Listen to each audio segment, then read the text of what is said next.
Teman-teman, hari ini Sabtu 30 Maret 2024 menjelang Paskah tanggal 31 Maret.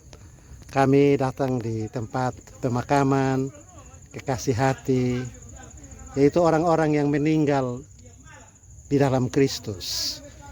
Itu bisa lihat dari batu nisan yang ada di tiap-tiap makam, itu selalu ada simbol salib. Mereka ini orang-orang yang selama hidup berjuang untuk mempertahankan iman kepada Kristus dalam semua godaan, cobaan, rayuan, bahkan bujukan dunia. Dan karena itu menurut Wahyu 14 ayat 13, mereka yang meninggal dalam Kristus disebut berbahagia, karena kata Roh, perbuatan-perbuatan mereka akan menyertai mereka. Itu pernyataan iman yang diyakini orang Kristen. Mereka yang mati di dalam Kristus akan beroleh kemenangan.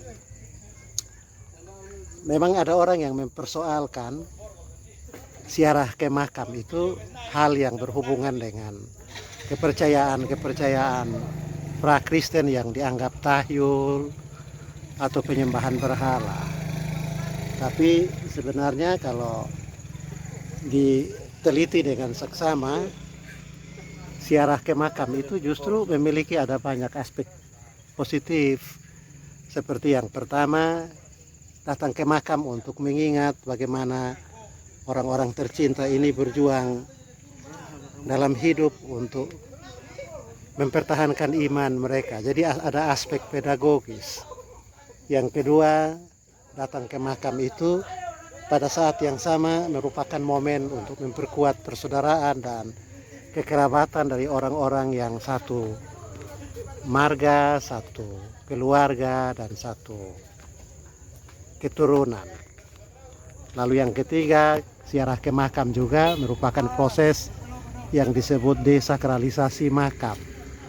Karena di situ orang datang untuk bersyukur kepada Tuhan atas pemeliharaan dan pimpinan Tuhan bagi orang-orang yang masih hidup. Sekaligus juga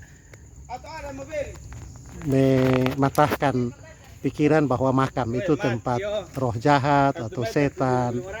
Padahal seperti kita lihat dalam makam orang-orang yang meninggal ini ada simbol-simbol salib yang menunjukkan kehadiran Kristus di tempat pemakaman.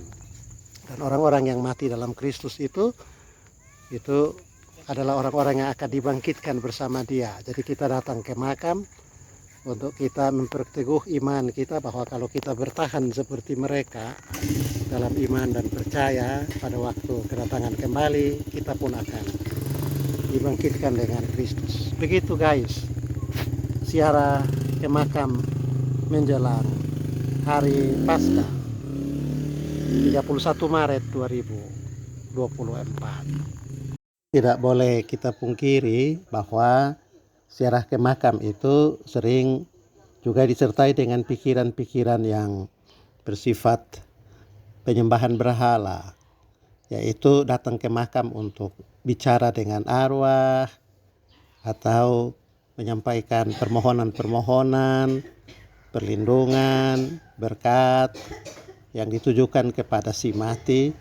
Itu yang tidak patut dilakukan oleh orang Kristen. Praktek-praktek seperti ini dalam ilmu teologi disebut nekromansi, yaitu berharap atau memohon perlindungan kepada jenazah atau kepada arwah. Perlindungan, berkat itu hanya diminta kepada Allah. Allah lah sumber berkat dan perlindungan. Kalau kita datang ke makam, kita sekedar untuk mengingat, mengenang cinta kasih, pengorbanan, juga perjuangan orang-orang kekasih itu untuk hidup dalam iman. Dan itu menjadi semacam pelajaran atau tanda historis bagi kita bahwa orang-orang yang menyerahkan diri pada Tuhan dipelihara, dilindungi, dan diberkati dalam hidup mereka. Selamat merayakan Paskah 2024.